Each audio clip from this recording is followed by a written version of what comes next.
Can you see me? There we go. Okay. Oh, Thank you for joining, everyone. We'll go ahead and get started.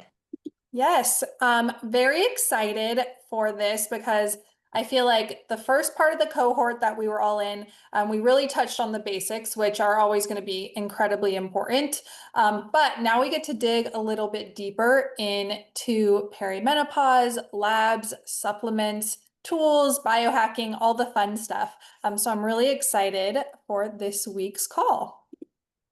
So, a big thing that I talk a lot about with my one-on-one clients, specifically going through perimenopause, menopause, beyond, or anytime that you're just not feeling yourself, is that I want you to advocate to your providers. Because I feel like a lot of the times, I hear women all the time go to providers and they say, I'm experiencing ABC, and a physician will be like, well, that's normal. Especially in perimenopause. Oh, like I'm experiencing hot flashes. I can't sleep well. Maybe I'm really fatigued. I'm way more moody than normal. And then you have a physician tell you, oh, it's just kind of part of it. And it doesn't need to be, but having that data point on why you might be experiencing these things can be extremely helpful to, one, get you feeling like yourself again, but two, just having the data on what exactly is going on in your body. So when speaking to your doctor, I always suggest asking questions that help understand where you're at in life, your metabolic health, and exploring potential solutions. So some things that you can ask your provider about would be like thyroid function. Can we test my thyroid function, and what specific test do you recommend?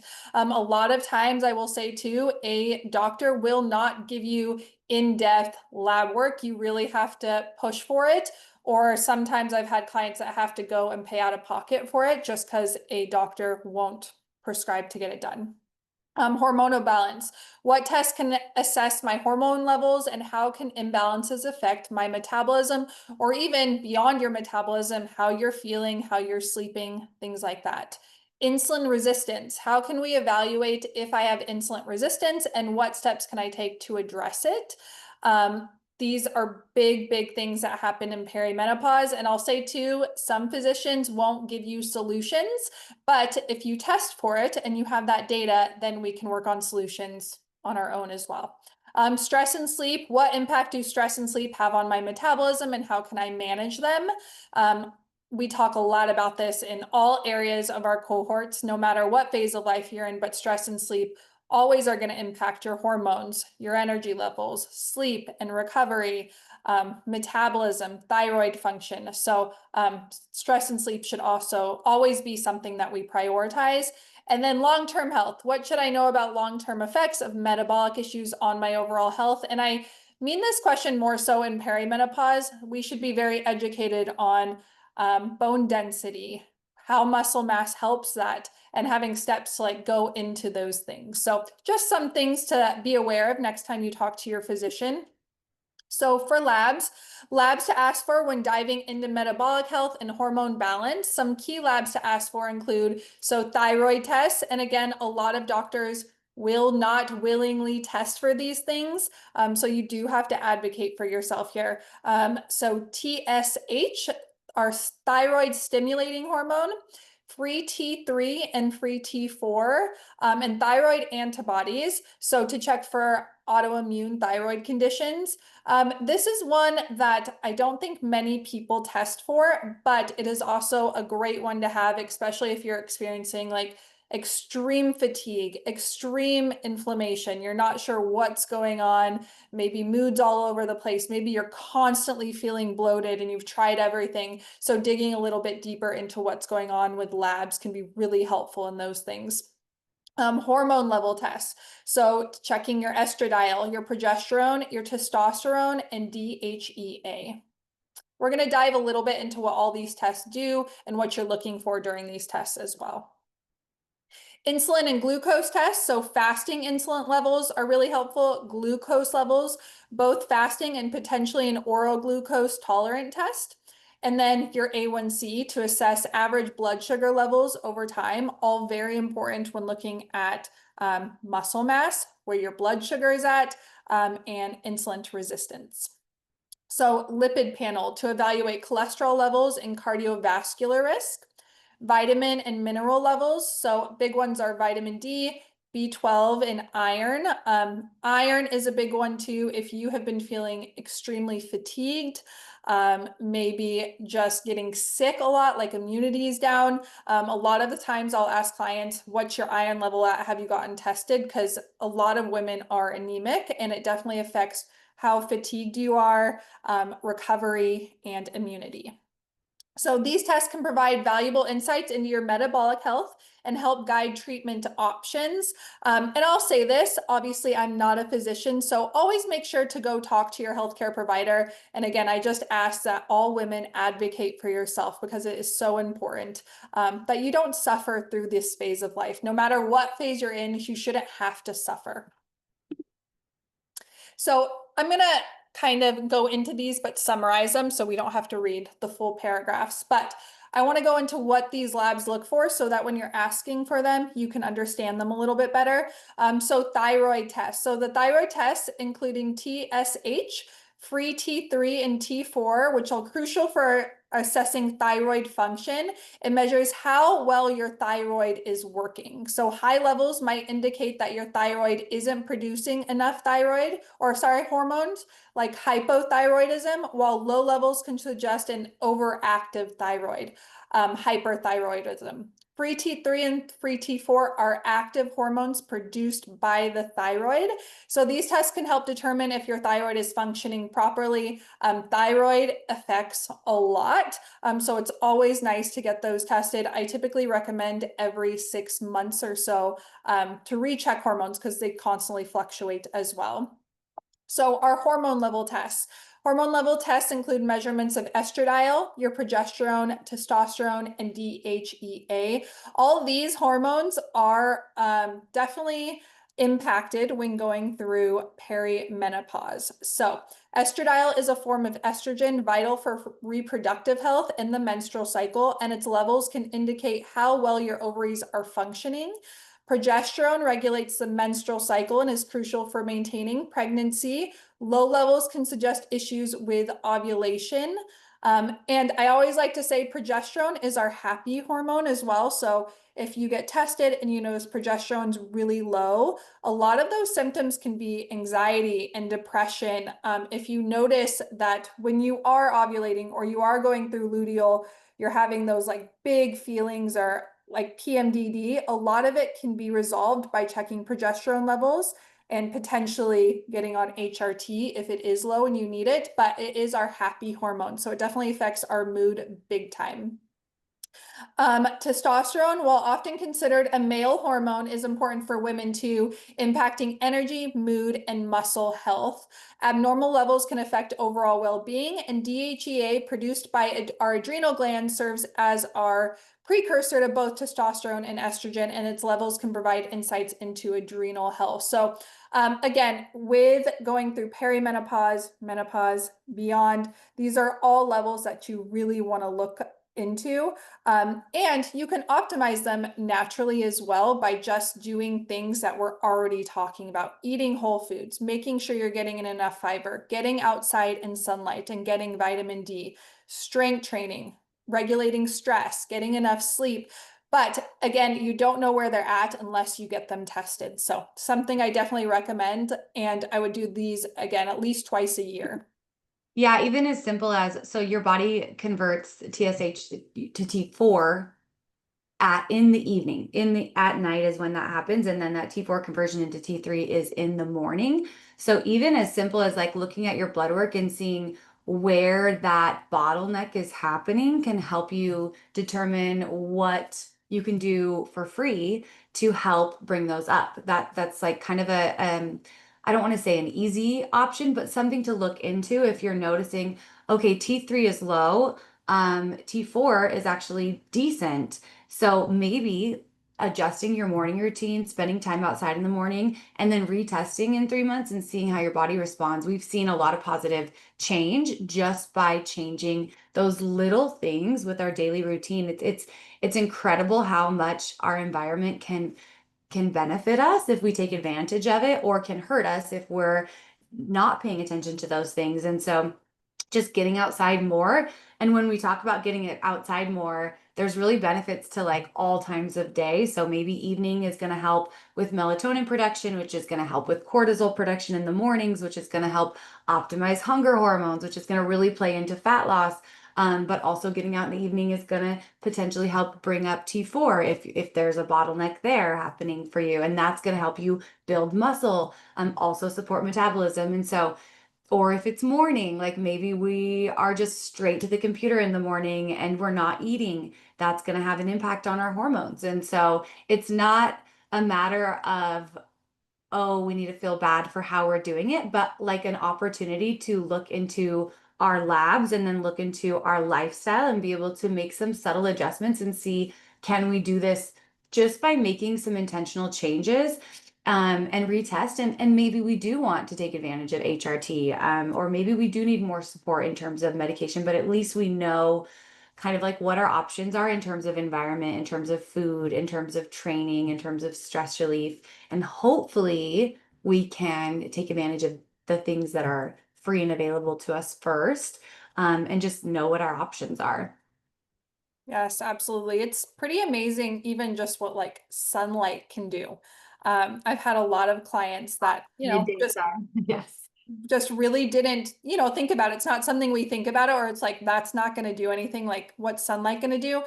And they've had labs come back, and one of the things we recommended is just getting out in sunshine more, getting walks outside more, and their labs improved dramatically from something as simple as that, or maybe focusing on more whole foods rather than packaged foods, or maybe bringing down training. You don't have that data though without the lab. So I always say, get the labs done just so you can see where you're at and then build upon those habits. And I would say most of it you can do for free just by like simple little lifestyle changes. And you shouldn't, I'm a big advocate for, you shouldn't go on HRT until you feel like lifestyle changes are there unless necessary, just because HRT is a great tool. It's amazing. And I've seen some really great benefits from it, myself and even a lot of clients. But it's not magic, and you still have to do the work. So if habits are in place, you're only going to get better results from HRT if that's a route you continue to go down. So a little bit more about the tests, insulin and glucose tests. So insulin and glucose tests can help assess your metabolic health by measuring your fasting insulin, your glucose levels, and your A1C. So fasting insulin measures how much insulin your pancreas produces when you haven't eaten. High levels can indicate insulin resistance, which is linked to weight gain and diabetes. And so I will say majority of people, or majority of women, as we go through perimenopause and menopause, have some sort of insulin resistance. The women, when you're strength training and you're focusing on what you're fueling your body with and really looking at nutrient timing and stuff, it's going to be a little bit less severe, but most people do experience some kind of insulin resistance, especially as we age. Glucose levels indicate the amount of sugar in your blood, and elevated levels can suggest diabetes or prediabetes. And then the A1C test provides an average of your blood sugar levels over the past 2 to 3 months, offering a broader view of how well your blood sugar is being managed over time. I love this test. I think it's really helpful. And again, a lot of this test, we can improve it by those simple things like strength training, nutrient timing, what we're fueling our body with and what we're eating. Things like that make a big difference.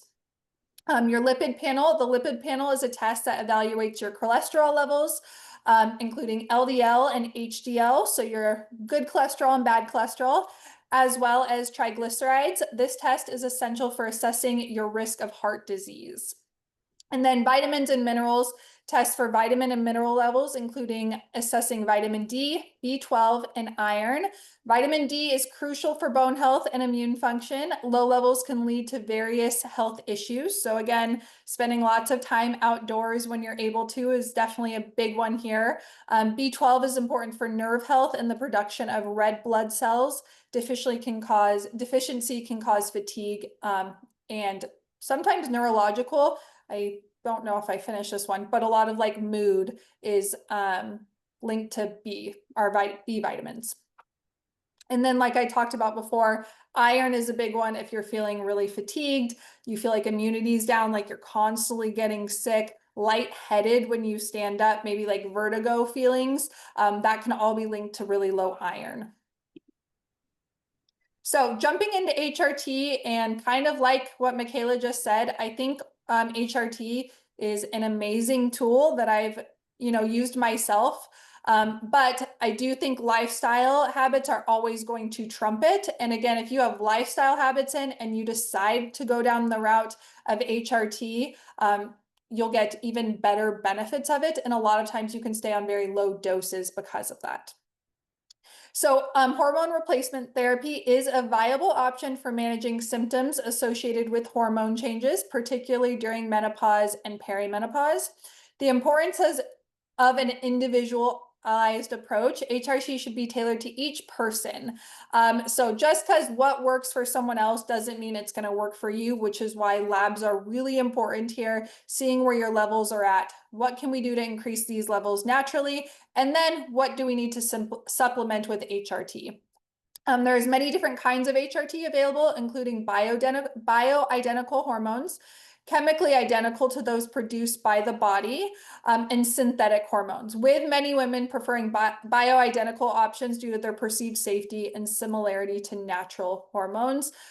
Typically, that's what I would recommend as well. But again, this is going to be a talk that you have with your provider. Not one person is the same, so it should all be a very individualized plan. And just because you're on an HRT doesn't mean you have to stay on it as well. A lot of times I have clients that cycle on and off or cycle on and off during certain phases of their life, or increase or decrease dosages. But that's with getting labs frequently and just seeing where you're at and what your body needs. So HRT can effectively alleviate various symptoms of menopause and perimenopause, such as hot flashes, night sweats, mood swings, while also supporting bone health and reducing the risk of osteoporosis. However, I am always encouraging women to engage in informed discussions with their healthcare providers regarding risks and making sure it's the right decision for you. Again, the first step would be to get your lab work done and then talk to your physician about it.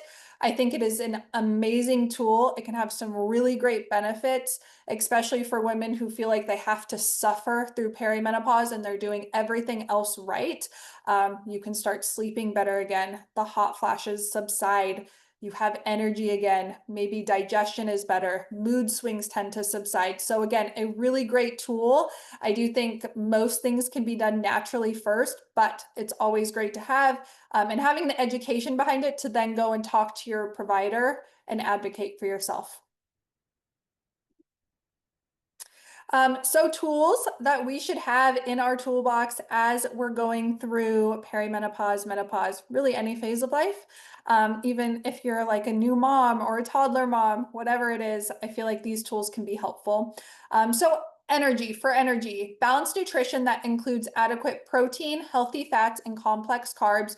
It's so important for stabilizing blood sugar levels through regular meals and snacks, which can help prevent energy dips.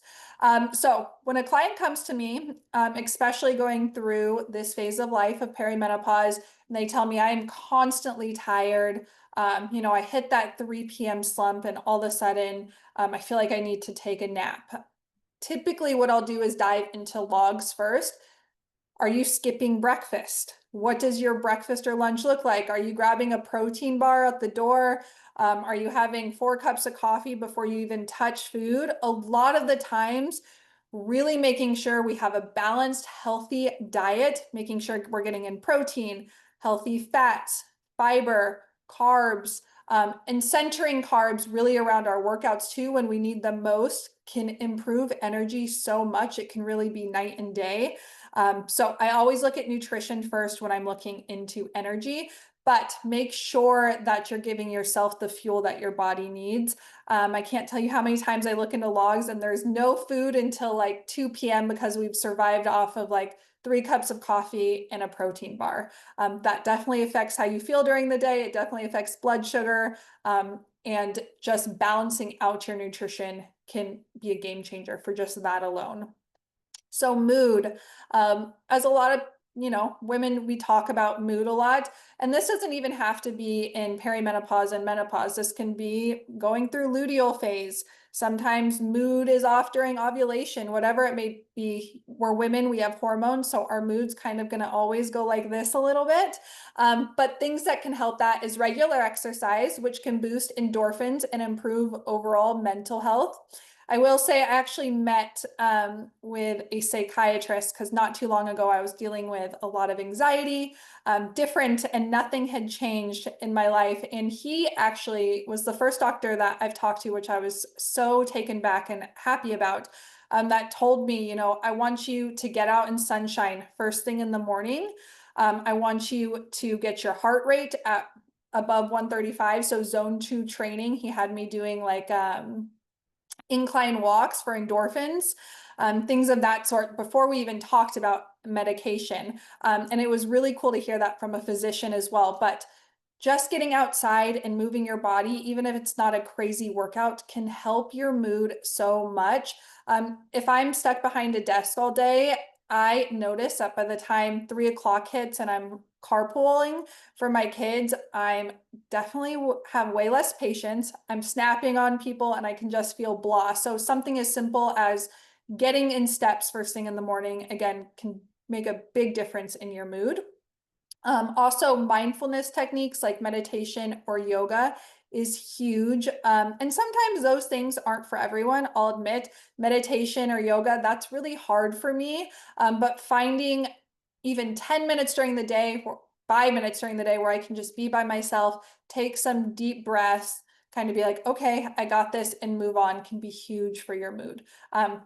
Carving out time for you during the day can be huge, whether it be a walk, again, some mindful breathing, reading a book, whatever it may be, but just having some little pockets of time carved out for you can help manage stress and enhance emotional well-being.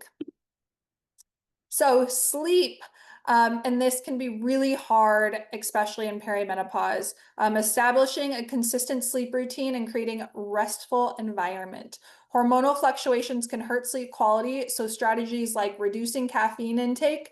I try to tell my clients that don't sleep very well, if you can't, I want you to try not to have caffeine past like 1 p.m. That's kind of your cutoff, which sometimes that can be hard. But if you're someone that's sensitive to caffeine, it can definitely affect how you sleep at night. And if you're not sleeping well, typically we want more caffeine.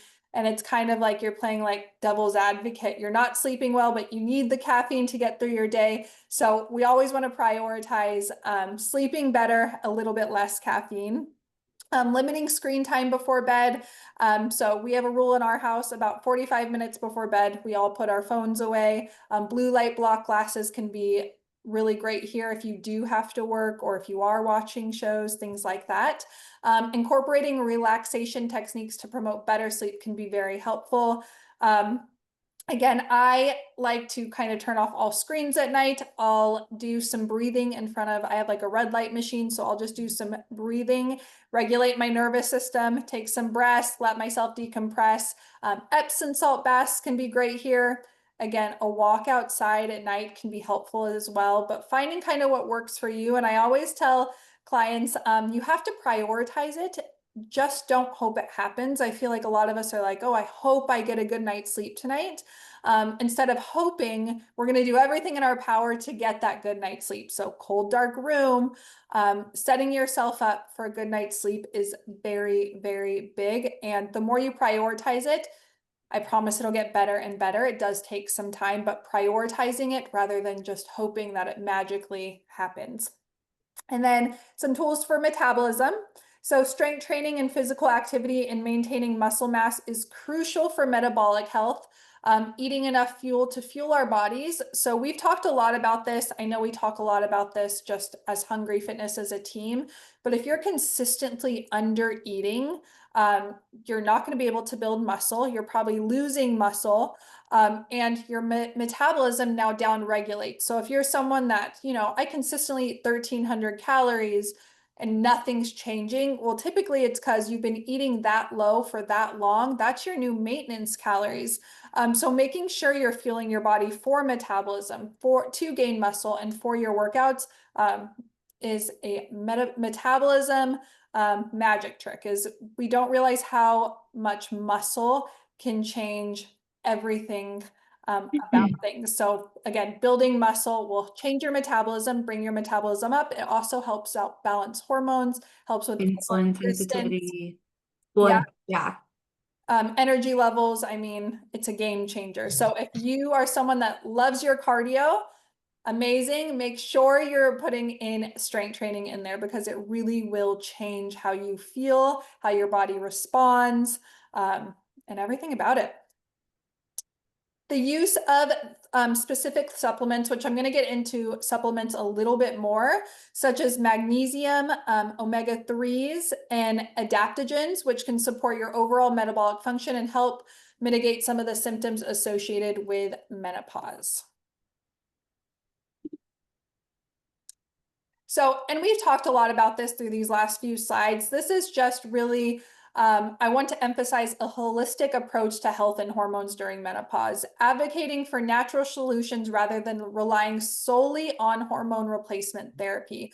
So I am not against HRT. Again, I'm on it myself, but I do think a lot of people look for the quick fix on what's going to fix them or make them feel better right away. And it can absolutely do so, but I promise you can feel even better. And maybe not even have to take HRT if we can really focus on lifestyle habits.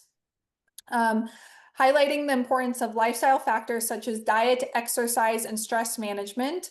I will always recommend a nutrient-rich diet, focusing on whole foods and healthy fats to support hormone balance, and supplementing first before jumping into HRT. So some supplementation, and again, these are pretty basic supplements. You can get really in depth with them, but these are some basic supplements that I do recommend to most people, no matter what phase of life you're in. But with perimenopause, these can be really helpful. So with magnesium, magnesium glycinate, magnesium may help reduce your frequency and intensity of hot flashes. Insomnia, its calming properties can promote better sleep quality. So magnesium glycinate is incredible for sleep. Mood swings and anxiety. Magnesium can stabilize mood and reduce feelings of anxiety. Overall, magnesium is considered a vital nutrient for supporting emotional and physical well-being during menopause, really during any phase of life. If you're not taking magnesium, a lot of people have low magnesium, so it is a supplement that I do recommend most people take. Omega-3s, so these are essential for heart and brain health. Omega-3s can help reduce inflammation, support mood stability, and may alleviate hot flashes, making them a valuable addition to a menopausal woman's diet. Also, getting your omegas through natural foods as well. We talk a lot about like eating fatty fish, eating salmon, things like that can help a ton with inflammation, but also digestion as well. And vitamin D, so vital for bone health. Vitamin D also plays a role in immune function and mood regulation.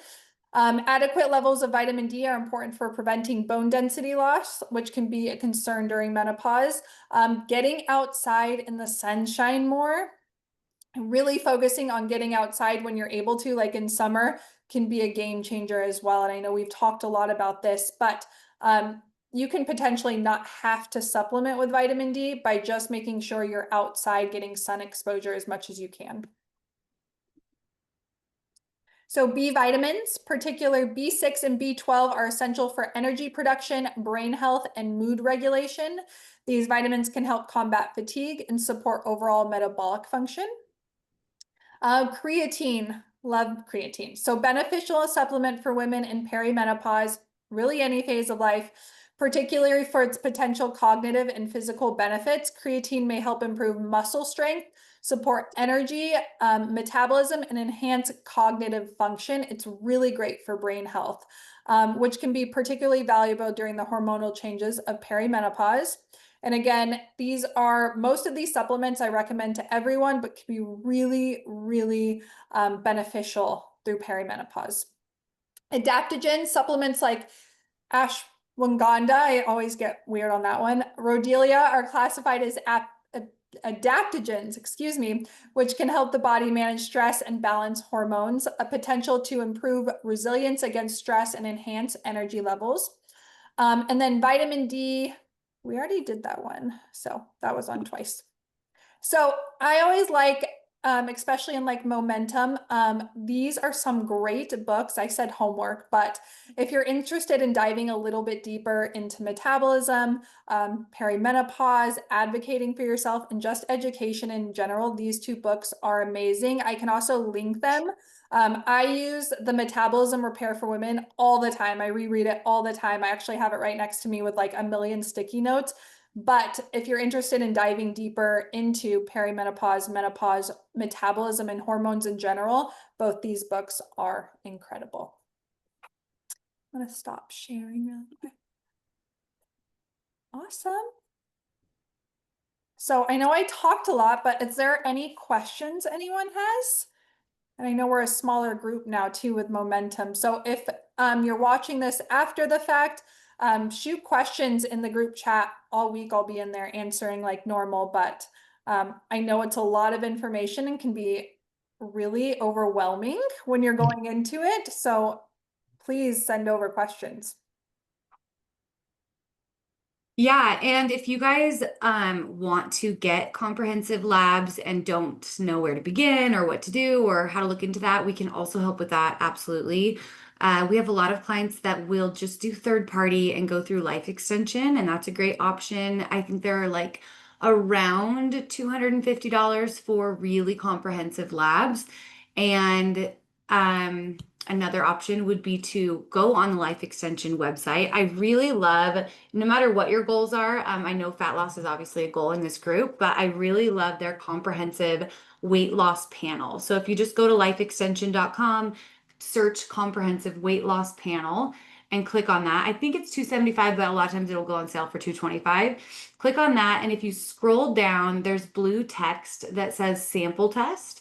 And if you click on the blue text, you can see a sample test and just print that off and take it into your physician. If you think they'll run labs for you, then I would just bring that in and say, this is what I want ran, because that's going to give you a really good look at everything from vitamin D to glucose, insulin, metabolic panel, as well as full thyroid panel and all sex hormones. And so um, most doctors, if they are running it, then they want to look at your sex hormones to see kind of where progesterone and estrogen is on day 19 to 21 of your cycle. But that's one of those things where like perimenopause, it's going to be a little more difficult to test. So I think just if you do go in noting the day of your cycle, you're going to go a lot more off of symptoms in perimenopause than you are like actual hormones for progesterone and estrogen. But I think having those is also really helpful to have and see, especially if you have like a history of labs. But looking at testosterone and DHEA, like Marissa talked about, are going to be really helpful too. And then seeing from there, like, okay, well, what can we do here? How can we optimize and make sure we're in a good place for fat loss? Which is also means like just being in a good place for overall health. If you're in a good place for overall health and energy and feeling your best, then you're going to inevitably be in a better place for fat loss. So it's very helpful to get labs. And this is the perfect time of year to do it because we're coming off of summer where we can really, really optimize a lot in the summer months by taking advantage of the sun. We can really improve labs. And so to kind of see like where you're at, this is sort of, I hate to say this, but like from a seasonal aspect, this is sort of like the best you're going to be. So getting labs in October is really nice because then you can make a pretty good assessment of how's my vitamin D, how are sex hormones, how's everything looking going into winter, knowing I'm not going to really be able to optimize a lot over the next 6 months. And then you can make some of those decisions, whether that is HRT or whether that is just more support or some adjustments lifestyle wise that we can still take advantage of. Obviously, training, diet, just less environment available to us for optimizing there through the winter months. But it's really helpful if you're going to get regular labs to get them, I think, like October and then April. So right before we're able to really like see those higher UV indexes showing up for most of us, that's going to be April. A 5 or above is where we can have a lot of benefits, especially in terms of sex hormones. And so I think October and April are really good kind of anchor blood work time of years to do labs. Obviously, anytime is great to get information, but timing wise, this call is really perfect, I think. Yeah, for sure. I agree too. And then sometimes I get to like getting labs can be scary, but if you don't have the data, we don't know what to work on. So I will say, Yes, for sure. that just having the data and then picking small habits like, okay, I can improve this lab just by going outside more. I'm going to pick 15 minutes a day where I'm just sitting outside more. And again, kind of going from there. I always say start where you're at and then slowly build upon it. So it doesn't feel overwhelming, especially in this phase of life when it feels like everything's kind of turned upside down overnight. Yeah, that's such a good point, Marissa, because I think I'm of the mindset that like data is empowering, but I think when life is stressful and you have a lot on your plate and a lot going on, I think having that data can feel really scary. Stepping on the scale can feel scary. Maybe taking a measurement can feel scary. Getting labs can feel scary because it can feel overwhelming. Like, okay, this is just more information telling me I'm not doing a good job. Right. And I hope that we can reframe that and use it as an opportunity for some curiosity. Like, okay, I have this information in front of me. I can be neutral about it and not attach emotion to it and just use it as information for creating small like changes in my own life that are going to be beneficial to me. And if I don't have the information, I don't know what to like, I don't even know what to do. So I like to think of it as an opportunity to maybe implement some small things and or be more intentional with things you're already doing. And it's pretty incredible, the improvements you can have in just a short amount of time too with making small intentional changes. But if you just like tracking your food intake, right? If you Mhm. don't have the data, then you're going to have the stress of not seeing change, but also not knowing what to change. And by just being a little bit more intentional with what we're doing, we can have a huge impact. And that's really empowering. So if you're feeling overwhelmed by getting labs, or doing any of the things that we've discussed in this cohort, please talk to us about it. DEXA scan would be another big one someone just posted about. How helpful are DEXA scan numbers compared to your macros, or does that not matter because macros are based on the numbers we provide? So that's actually a really good question. So if you have a DEXA scan coming in initially, it's going to help us be more accurate with your intake because we're able to calculate based off of your lean tissue where and essentially we'll be able to like get that dialed in a little bit better for you. But if you've already been tracking off of numbers and you're seeing progress, like there's no need to make adjustments based off of a DEXA. That's a good opportunity to dial in your starting point a little bit better. But either way, with or without a DEXA, within like 3 weeks of tracking, we'll be able to have that really dialed in regardless. Um, how a DEXA can be really helpful though is it's just more information. So you can see, like if you're getting a regular DEXA scan, you're able to really quickly see how what you're doing is benefiting you in terms of losing body fat, on the nutrition side, and how training is benefiting you in terms of maybe building muscle and recomping. So DEXAs are so helpful, for those that are pursuing any goals in terms of body composition because it just gives us way more information and data and we can make adjustments. Like maybe you want to build muscle in your lower body and just lose body fat. We're able to look at a DEXA and see, okay, we've lost 5 pounds of body fat. We've put on 3 pounds of muscle. We're only seeing that muscle growth in your legs. Like we really want to prioritize glutes. Like let's add a little bit more glute volume or let's really push your glute dominant exercises and then we'll retest. So it's just like a matter of looking at the information, tweaking, and continuing. So DEXAs are great because they give us way more information than the scale does. And then the other part of that was I had my labs done in April and it was an eye opener to see my A1C being higher, and just had them done again 2 weeks ago and my numbers dropped to 5.2. Yeah, that's amazing. It's incredible how quickly, like in 6 months, you can dramatically change your blood work and your body composition. And it doesn't require a crazy all or nothing approach. The approach is pretty simple. Those foundational habits that we talk about every day, they work.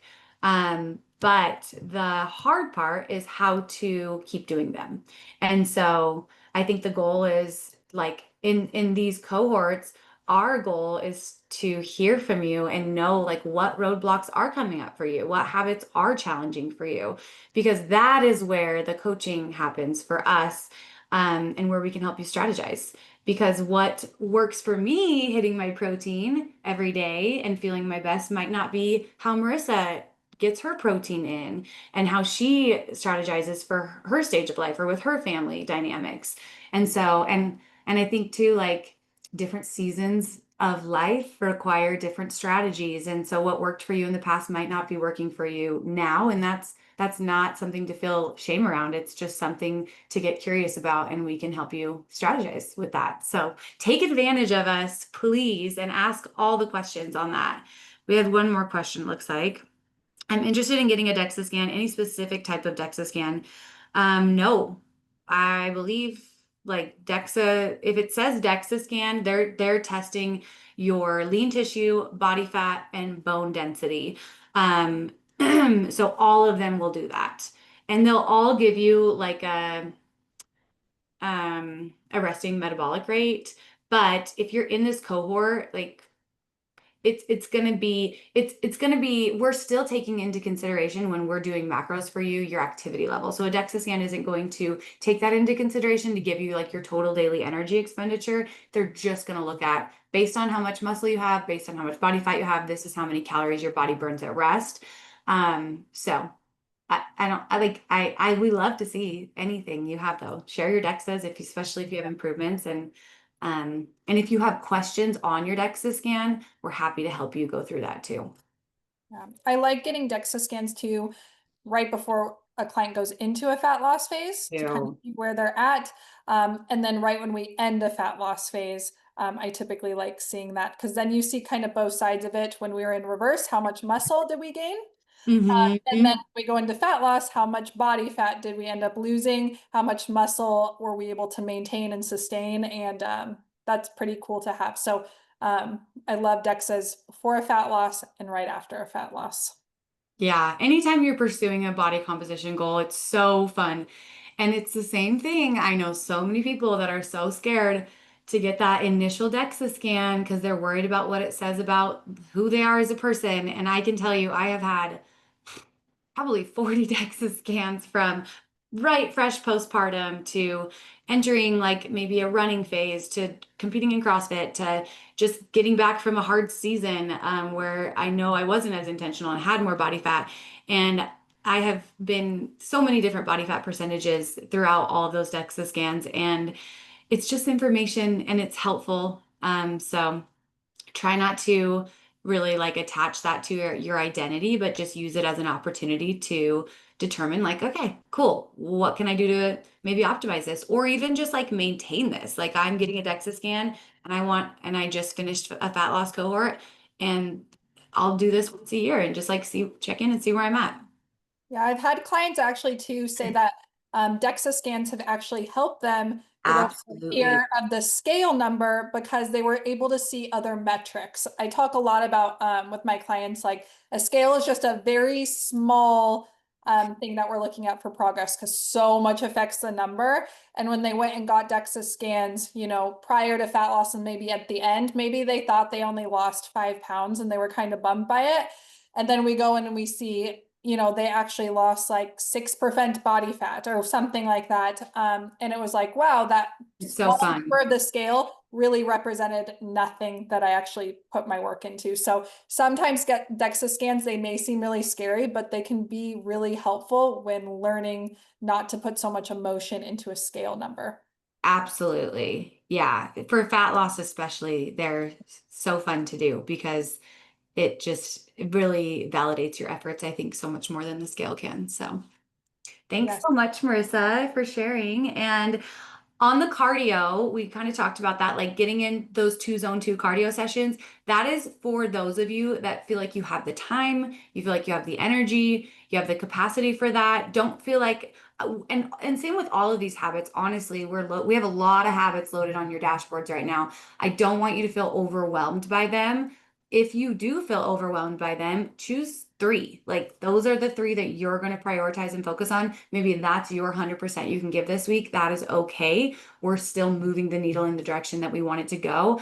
And just know that however you're showing up for yourself right now, that's going to be better than if you weren't intentional in this stage. So keep that in mind, and don't get overwhelmed by all the habits. But if it feels good to check them off, then check them off. And if you're hitting a roadblock with any of them, let us know, and we're happy to help you kind of sort through that. So Absolutely. yay for week 5 and week 1 of our momentum cohort. You'll get an email every week with like a little bit kind of coming from us, but we'll be doing our calls bi-weekly. So if you guys have any questions in the meantime, let us know. And I think, Marita, is it me or you on the next call? We have a call in 2 weeks, and I think it is you, I but think I it's can, me. Yes. yeah. Okay. So we will be doing that in the first week of November. I hope everyone has a great Halloween in the meantime, if you're celebrating Halloween. Thanks, everyone. Make sure to send questions in the chat. I'll be through there the rest of the day. Yes. Well, for the rest of the momentum cohort, but Yep. always willing to go over questions that you guys have. Yep. Thanks, ladies. Have a great one. Bye-bye. Bye.